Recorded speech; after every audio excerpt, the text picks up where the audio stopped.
Bonjour à tous et bienvenue dans Smart Patrimoine. Smart Patrimoine, l'émission qui vous accompagne dans la gestion de vos finances personnelles, mais l'émission qui décrypte également avec vous les enjeux et les actualités du secteur de la gestion de patrimoine. Une émission que vous pouvez retrouver tous les jours sur Bismart, sur bismart.fr, sur les réseaux sociaux de Bismart. Et bien sûr, vous pouvez nous écouter en podcast sur toutes les plateformes de podcast. Au sommaire de cette édition, nous commencerons tout d'abord avec Patrimoine Passion, le rendez-vous dédié aux investissements plaisir, passion ou alternatifs de Smart Patrimoine. Et en l'occurrence, en ce début du mois de mars 2024, nous reviendrons sur la thématique d'investissement dans le vin d'investissement. Nous en parlerons avec Daniel Immacolato, directeur général de Cavissima. Nous tenterons de comprendre quelles sont les grandes tendances sur ce marché en ce début d'année 2024. Nous enchaînerons ensuite avec Enjeu Patrimoine. Un enjeu patrimoine où cette fois-ci, nous parlerons d'assurance emprunteur. Si l'assurance emprunteur a beaucoup défrayé la chronique l'année dernière, en lien notamment avec la loi Lemoine, mais aussi avec des fintechs qui proposaient des offres très agressives, où en est-on aujourd'hui et est-il possible réellement de faire baisser le prix de son assurance emprunteur? Nous en parlerons donc avec Cédric Ménager, le directeur général de lesfurets.com. Et puis enfin, dans la troisième partie de l'émission, nous ferons un point sur les taux à moyen et long terme avec Marc Faber, associé de LGF Patrimoine. On se retrouve tout de suite sur le plateau de Smart Patrimoine. Et c'est parti pour Patrimoine Passion, le rendez-vous dédié à l'investissement plaisir, passion ou alternatif de Smart Patrimoine. Et aujourd'hui, nous allons nous intéresser à un investissement qui plaît à beaucoup de Français, l'investissement dans le vin. Et pour cela, nous avons le plaisir de recevoir sur le plateau de Smart Patrimoine Daniel Immacolato. Bonjour Daniel Immacolato. Bonjour. Bienvenue sur le plateau Smart Patrimoine. Vous êtes directeur général de Cavissima. On se voit régulièrement pour faire un petit peu le point effectivement sur les tendances de marché de l'investissement dans le vin. Et on se demandait en ce début d'année 2024 déjà si on pouvait... Alors, on s'est déjà vu, mais on s'est déjà vu en 2023. Est-ce qu'en 2024, on peut tirer un bilan de cette année 2023 au global? Est-ce que, comme toutes les classes d'actifs, on a vu des difficultés sur l'investissement dans le vin? Ou au contraire, est-ce qu'on constate plutôt une résilience sur ces actifs un petit peu alternatifs, en dehors des marchés financiers? Je dirais plutôt une résilience, parce qu'on est sur des marchés qui sont décorrélés des actifs financiers classiques. Donc, effectivement, quand ça tangue, quand les marchés financiers sont un petit peu en souffrance, et il y a quand même pas mal de paramètres l'année dernière qui indiquaient de la souffrance, les actifs comme ça alternatifs ont plutôt le vent en poupe. Donc il y a une confirmation de la croissance. Pour prendre juste ma structure, on a cru de 21% l'année dernière. D'accord. Dans ce contexte-là, on a quand même une croissance significative. Donc le contexte de hausse de taux, et donc de coûts du financement plus élevé pour un certain nombre d'investissements, n'a pas d'impact sur le marché du vin d'investissement?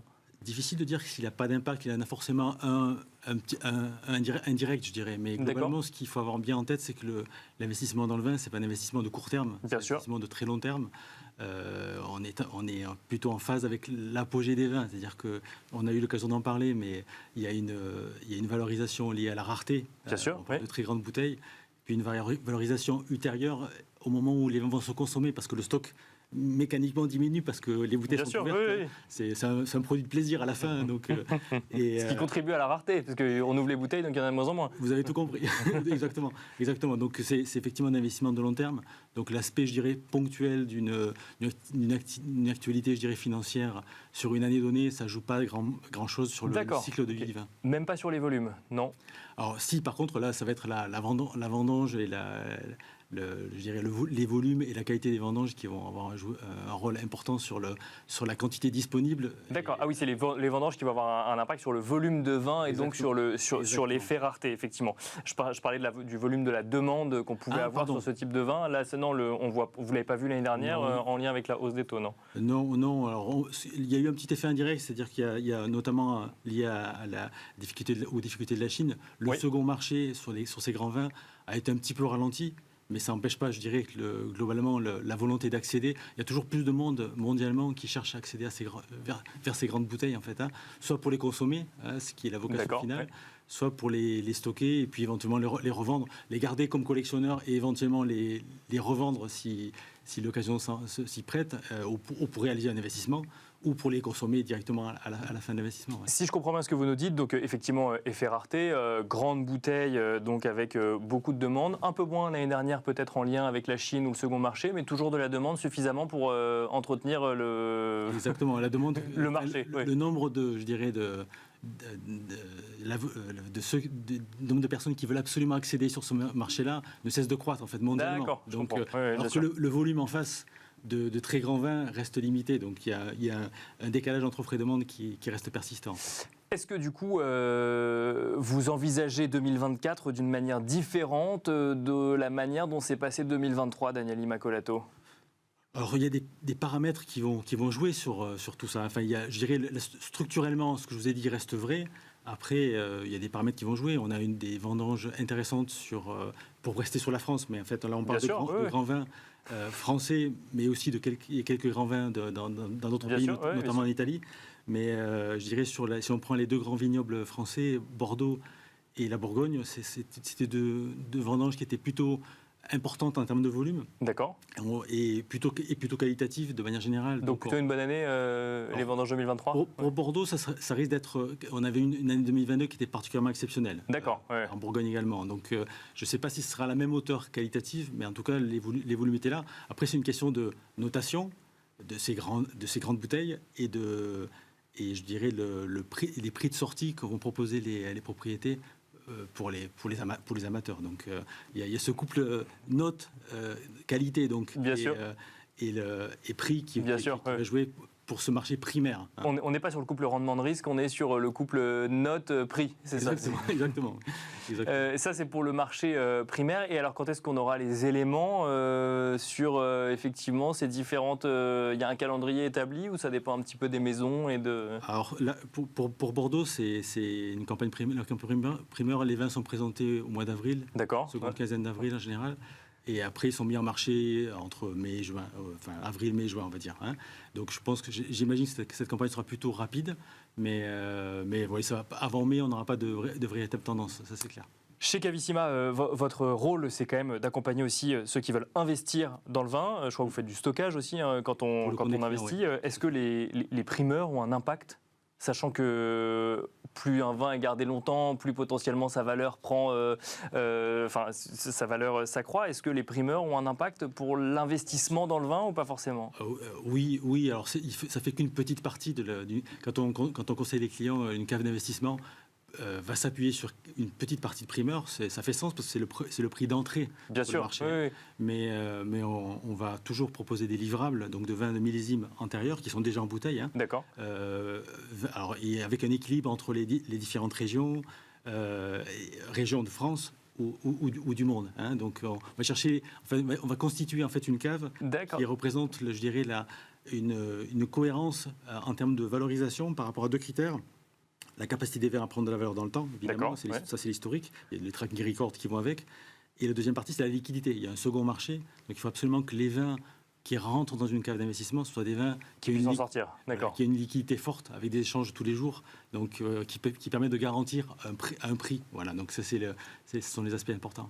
Très rapidement, quand on investit dans le vin, est-ce qu'il faut, parce que j'entends effectivement que vous nous dites qu'il y a des vins qui viennent de toute la France, parfois d'autres régions, est-ce qu'il faut diversifier comme d'autres types d'actifs ou pareil, là comme c'est pas corrélé au marché, les règles sont un peu différentes ? Alors, si je réponds de manière purement rationnelle, oui, c'est bien diversifié. C'est-à-dire que c'est bien d'avoir quelques grands Toscans, par exemple, à côté de Grand Bourgogne ou vins de Bordeaux, des fois quelques Rhônes.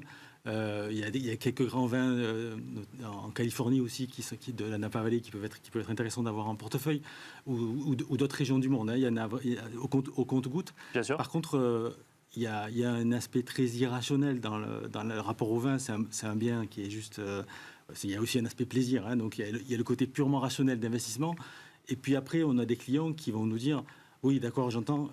Mais moi, ce que je veux, c'est ça. Mais je préférerais plutôt orienter dans cette direction-là. Donc voilà, on essaie d'accompagner au mieux, leur donner les bons conseils. Et après, c'est à eux de choisir à la fin. Et c'est plus risqué, par exemple, de faire que du Bordeaux ou que du Bourgogne, ou pas forcément ? C'est pas une règle qui s'applique Non, c'est toujours mieux de diversifier. Franchement, même si on a tous un prisme ou des plaisirs un peu particuliers, mais quand on est dans une logique d'investissement, c'est mieux de diversifier. On a eu des cycles très très solides, par exemple sur la Bourgogne, sur quelques années. qui ont tiré un petit peu le marché. Bien sûr. Tout miser sur la Bourgogne, ce serait peut-être un petit peu risqué également. Donc, je pense qu'il faut balancer les risques, et pas seulement sur les régions, mais sur les profils de vins. Il y a des vins qui ont des cycles de valorisation plus longs, d'autres qui ont des cycles un petit peu plus courts. Donc, on essaye de donner les bons conseils par rapport à ce type de sujet qui demande un peu d'expertise. Merci beaucoup Daniel Immacolato de nous avoir accompagnés dans Smart Patrimoine pour nous décrypter un petit peu les tendances de fin 2023 et celles que vous attendez en 2024 donc en matière de vin d'investissement. Je rappelle que vous êtes le directeur général de Cavissima. Merci beaucoup. Merci beaucoup. Et quant à nous, à bientôt. On vous retrouvera sûrement pour parler des primeurs en mai ou en juin. Et quant à nous, on se retrouve tout de suite dans Enjeu Patrimoine.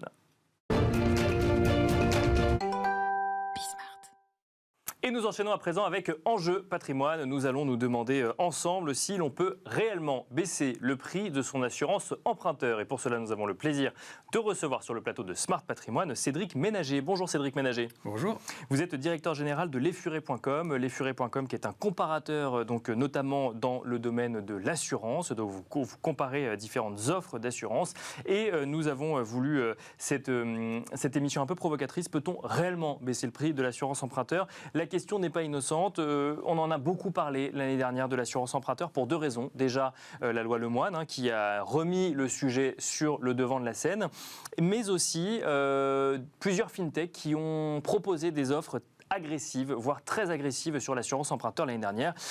Et au premier rang d'entre elles, une start-up, ou en tout cas une entreprise qui s'appelle Luco et qui a depuis connu des difficultés. On peut se poser légitimement la question quand on voit effectivement que les jeunes entreprises ou les fintechs proposent des prix plus agressifs que des banques ou des assurances, mais ont plus de mal à tenir sur la durée, effectivement, ces offres-là. S'il n'y a pas un prix plancher quelque part pour l'assurance emprunteur à ne pas dépasser si on veut tenir dans la durée. Et c'est la question que nous allons voir ensemble aujourd'hui, Cédric Ménager. Alors, est-ce qu'on peut réellement la baisser, cette assurance emprunteur ? Est-ce qu'on peut en baisser le coût ? Oui, on peut. Il y a plusieurs facteurs qui permettent de le faire.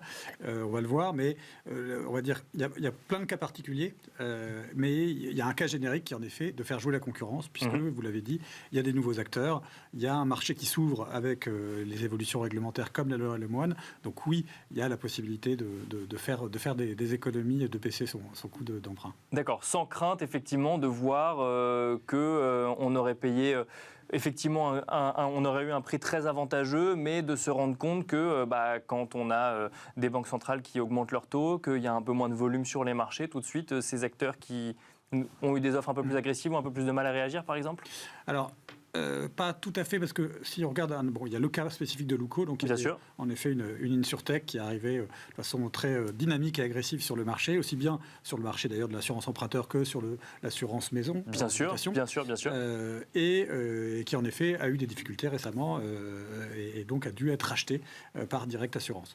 Ce qu'il faut savoir, c'est que on ne prend pas de risque, même si on va vers un acteur qui a pas forcément, qu'on ne connaît pas ou qui ne rassure pas, puisque ces acteurs-là, en général, ne sont pas les porteurs de risque. Ils sont toujours adossés à un assureur qui va être, lui, le garant. Et donc, dans le cas de Luco, si jamais même Luco avait fait cessation, l'assureur, le porteur qui est derrière Luco, aurait gardé les contrats et aurait assumé on va dire le portage de l'assurance jusqu'à la fin du contrat. En l'occurrence, encore mieux, là, il y a Allianz Direct. Allianz, oui, c'est ça. C'est pas Direct Assurance que vous avez dit tout à l'heure. Allianz, oui, c'est ça.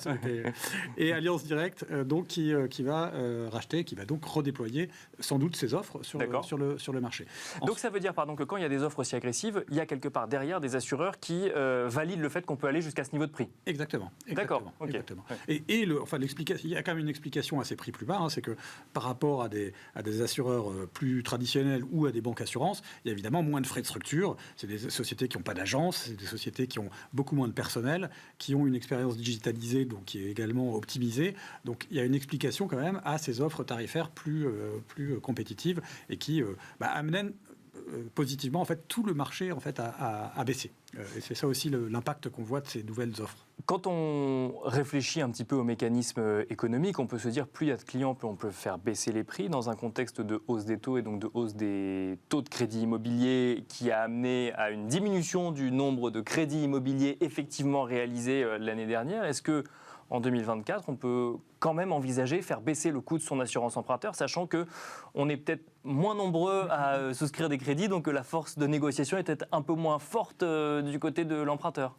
Alors ça, je ne vais pas parler à la place des banquiers. Bien sûr, mais est-ce que vous constatez sur la pression qu'ils peuvent mettre, parce que justement l'offre de crédit, évidemment, c'est raréfié. Je crois qu'on est au plus bas historique. Donc en effet, il y a certainement une capacité de l'émetteur du prêt à proposer et à pousser dans une direction. Maintenant, même s'il y a une diminution des volumes, en effet, en termes de demande, justement, l'évolution réglementaire fait qu'il y a une augmentation de la demande d'assurance alternative. D'accord. D'assurance emprunteur alternative. Oui. D'accord. Si on regarde, il y a eu le CCSF qui a fait une étude, un petit bilan de la loi Lemoine au mois de janvier, et on a vu qu'il y avait une augmentation de 80% depuis janvier 2021 jusqu'à 2023. Et donc, on a une augmentation assez significative, donc des demandes de prêts alternatifs. Okay. Parce que donc, on a ouvert tout un champ de ces personnes qui avaient un contrat historiquement avec un fournisseur d'assurance emprunteur et qui ont pu tout d'un coup challenger cette offre et la renégocier. C'est-à-dire que l'assurance emprunteur vit sa vie quelque part par rapport à celle qui est adossée au crédit immobilier, parce qu'on ne parle pas que des nouveaux entrants entre guillemets sur le marché ou des nouveaux souscripteurs de crédit, mais aussi de tous ceux qui ont un crédit, une assurance emprunteur et qui ont pu, en plus avec le traitement médiatique qui a été fait autour de la loi Lemoine, se dire pourquoi je n'irai pas renégocier finalement mon contrat. Et donc on voit qu'il y a encore beaucoup de volume sur la négociation de contrats d'assurance emprunteur. D'accord. Donc sur les nouveaux contrats, oui, il y a de la baisse, puisqu'il y a moins de nouveaux contrats. Par contre, sur les contrats historiques, il y a tout un champ qui s'ouvre, puisqu'aujourd'hui, à peu près 85% du stock d'emprunts est associé à une assurance emprunteur liée à la banque. D'accord. C'est des gens qui ont pris l'assurance qui était proposée par leur fournisseur. Donc ça veut dire quelque part que 85% des contrats aujourd'hui peuvent être soumis à une comparaison, à la compétition et donc à permettre éventuellement d'économiser avec une offre alternative. Je reviens sur ma question de départ, Cédric Ménager. Vous comparez beaucoup d'offres. Peut-on réellement faire baisser le prix de son assurance emprunteur? Est-ce qu'on a un ordre de grandeur quelque part de ce qu'on peut obtenir si on fait jouer la concurrence? Alors c'est évidemment très variable en fonction du montant de votre emprunt et donc de l'assurance qui est associée. Donc si vous avez un montant d'emprunt qui va être inférieur à 200 000, vous allez pouvoir gagner quelques centaines, quelques milliers d'euros. Mais on a des cas chez nous où on a été donc sur des montants empruntés beaucoup plus importants, jusqu'à 18 000 euros d'économiser sur la durée d'un contrat. Donc c'est très très significatif.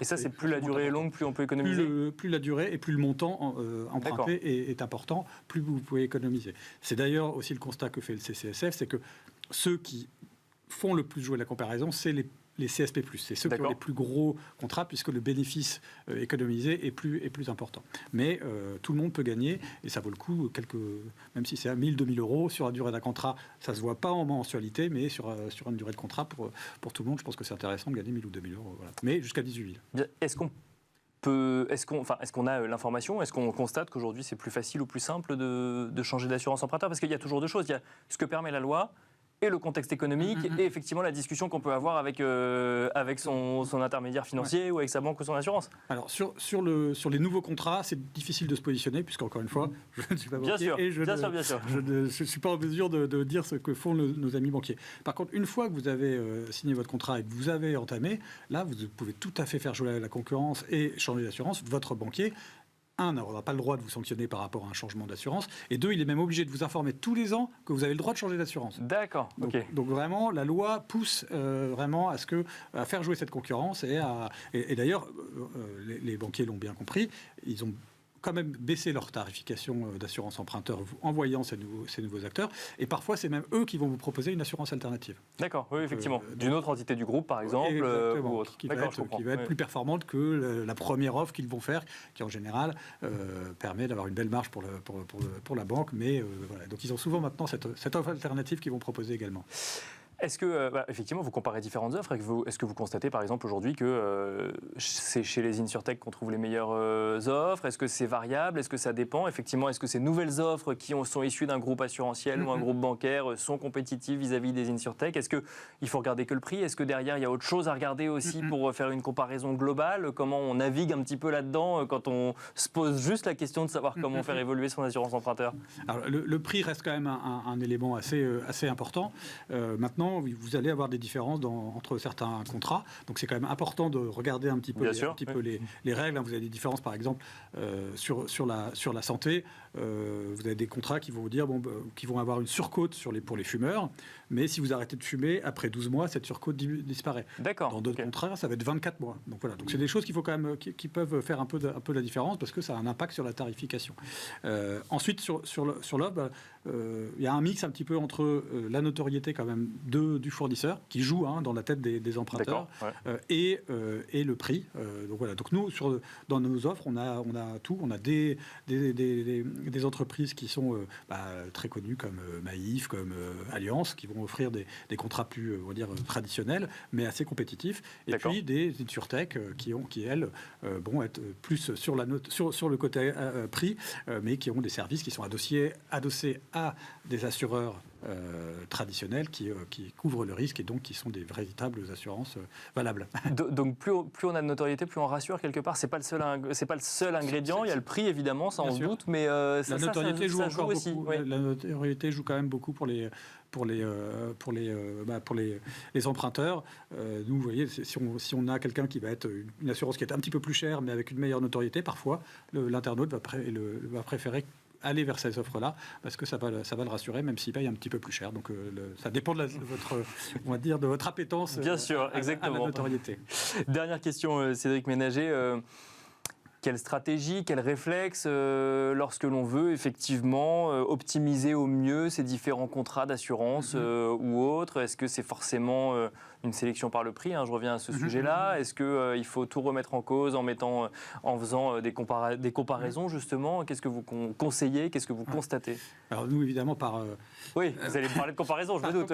On va dire par réflexe professionnel, on conseille de faire jouer la comparaison tous les ans. D'accord. Parce que tous les ans, il y a une nouvelle tarification et donc vous avez la possibilité de bénéficier de ça.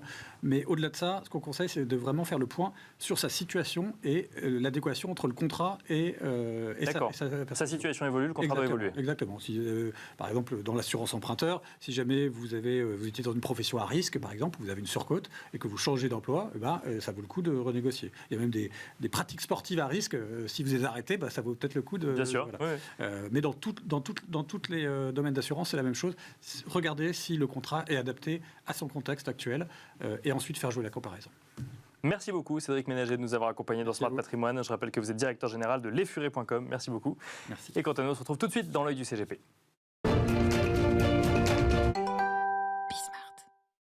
Et nous finissons cette émission avec l'œil du CGP. Nous avons le plaisir de recevoir sur le plateau de Smart Patrimoine Marc Faber. Bonjour Marc Faber. Bonjour. Vous êtes associé chez LGF Patrimoine et ensemble nous allons évoquer l'émergence de ces fonds datés qui sont de plus en plus nombreux face donc du coup à des taux pratiqués par les banques centrales qui sont plus hauts à présent qu'il y a quelques années. On voit de plus en plus de fonds datés aujourd'hui. On appelle ça aussi fonds à échéance. Comment est-ce que vous regardez ça avec votre œil de professionnel ? Alors, nous avons regardé ça avec beaucoup de sympathie au début et maintenant avec un peu moins d'intérêt. D'accord. Tout simplement parce que il est probable qu'il y ait quelques changements dans les mois qui viennent. Les fonds déjà sont intéressants sur du moyen long terme et pas forcément sur du très long terme. D'accord. Les banques centrales vont abaisser leur taux directeur sans doute d'ici 3-4 mois et ça va certainement avoir une influence sur les taux à court moyen terme, ce qui va impliquer que certains fonds datés vont avoir non pas des difficultés, c'est pas ça que je veux dire, c'est que le réinvestissement des coupons qui vont tomber vont être forcément à un taux inférieur. Donc peut-être qu'il faut s'interroger sur les plus-values qui ont été dégagées sur les fonds datés qu'on a acquis depuis 2 ans. Pourtant, je pose une question un peu naïve, mais quand on achète une obligation aujourd'hui avec un taux aujourd'hui dans un fonds daté, normalement on est censé l'avoir jusqu'à la fin. Non, ça pourrait être remis en cause par la baisse des taux directeurs des banques centrales ? Alors, Absolument pas. Il y a deux phénomènes. C'est les taux court terme, les taux moyen terme et les taux long terme. Bien sûr. Les taux court terme sont les banques centrales, c'est très bien, ça ne devrait pas influencer les taux à long terme. En revanche, on a vu que ces dernières années, ça les avait influencés parce que les banques centrales étaient acheteuses de taux long terme Bien sûr. du fait de la crise. Donc ça a beaucoup poussé les taux à la baisse. Ça s'est arrêté, les taux remontaient de façon naturelle. Aujourd'hui, si vous détenez une obligation, le problème, c'est que chaque année, le coupon tombe. Bien sûr. Le coupon, il faut le réinvestir. Donc si les taux baissent, ça devient moins intéressant. Est-ce que vous le réinvestissez à un autre taux? Tout à fait. En D'accord. revanche, vous gagnez en capital. Donc ça peut être peut-être intéressant à ce moment-là de revendre avant la fin de l'échéance D'accord. votre obligation. Donc pourquoi pas de s'interroger sur le fonds daté. Peut-être qu'au bout de 24 mois, ça vaut la peine de prendre ses bénéfices et de faire autre chose. J'allais vous demander quelle stratégie du coup sur le fonds daté. Ce que vous dites, c'est pour l'instant gardez-le, mais globalement, regardez, n'attendez pas l'échéance pour vous poser la question de savoir ce que vous voulez faire avec votre fonds daté. Voilà, moi je dirais que le fonds daté, c'est très bien, mais il faut regarder au bout de 18 à 24 mois ce qu'il fait et s'il y a une plus-value qui est plus intéressante que le taux attendu au départ, D'accord. profitons-en. Et l'émetteur ne sera pas du tout embêté parce que lui aussi, il va le regagner lorsqu'il va le revendre sur les marchés. Donc tout le monde est gagnant dans l'histoire. Quand on parle de fonds daté, c'est assez générique, c'est un mécanisme. Est-ce que derrière, il y a une sélectivité à faire sur ce qu'on met à l'intérieur d'un fonds daté, sur les thématiques qu'on peut trouver au sein d'un fonds daté? Alors tout à fait, vous avez ce qu'on appelle le rating. La notation est très importante. Est-ce que vous avez affaire à du triple B? Est-ce que vous avez affaire à du high yield ou pas? Plus il y aura du high yield, plus ça deviendra, entre guillemets, peut-être potentiellement dangereux, mais plus ça peut être rémunérateur aussi. D'accord. C'est un choix qu'il faut faire, c'est une décision qui appartient à chaque personne. Si je reviens un petit peu sur les stratégies banque centrale, alors effectivement, il y a beaucoup d'attentes sur des baisses de taux cette année. Personne n'en connaît l'ampleur. Il y a les exercices de communication, il y a les anticipations. Comment est-ce que vous pressentez cette année 2024 en matière de gestion de patrimoine dans un contexte économique qui va encore évoluer avec ces baisses de taux? Si les baisses de taux interviennent comme on peut le penser à partir du mois de juin, cela risque d'être encore intéressant pour les marchés actions. On va sortir des taux d'intérêt. Tout le monde attend ces mouvements à la baisse et les actions de croissance ou dites de croissance pourraient encore en profiter peut-être pas au même niveau que l'année 2023, mais en tout cas, ça risque d'être favorable pour toutes les sociétés déjà qui sont à croissance bénéficiaire. Et au-delà des marchés actions, est-ce que par exemple le fonds euro, je ne sais pas, qui est un réflexe aussi chez beaucoup d'épargnants, perdrait en attractivité? Est-ce que c'est quelque chose que vous regardez? Pas forcément. Alors, on regarde bien sûr le fonds euro. Bien sûr. Et pas que lui. Néanmoins, je ne pense pas qu'il perde son attractivité, parce que je ne pense pas que les taux à moyen long terme baisseront vraiment beaucoup. D'accord. On a beaucoup de refinancement dans les années qui vont venir. Les banques centrales devraient moins intervenir sur les taux à long terme qu'elles l'ont fait jusqu'à maintenant. Espérons que les crises soient passées, en tout cas de ce côté-là. Donc, les taux à long terme ont peu de raisons de baisser, alors que les taux à court terme vont baisser. Je rappelle qu'actuellement, nous sommes dans une courbe qui n'est pas tout à fait naturelle parce que les taux courts sont plus élevés que les taux à long terme. Bien sûr. On devrait rééquilibrer tout ça et avoir des taux à long terme plus élevés que les taux court terme. Moralité, les fonds en euros ne devraient pas tellement souffrir. Merci beaucoup Marc Faber de nous avoir accompagnés dans Smart Patrimoine. Je rappelle que vous êtes associé chez LGF Patrimoine. Merci beaucoup. C'est moi qui vous remercie. Merci à vous également de nous avoir suivis. Donc Smart Patrimoine tous les jours sur Bismart. Et moi je vous donne rendez-vous très prochainement sur Bismart.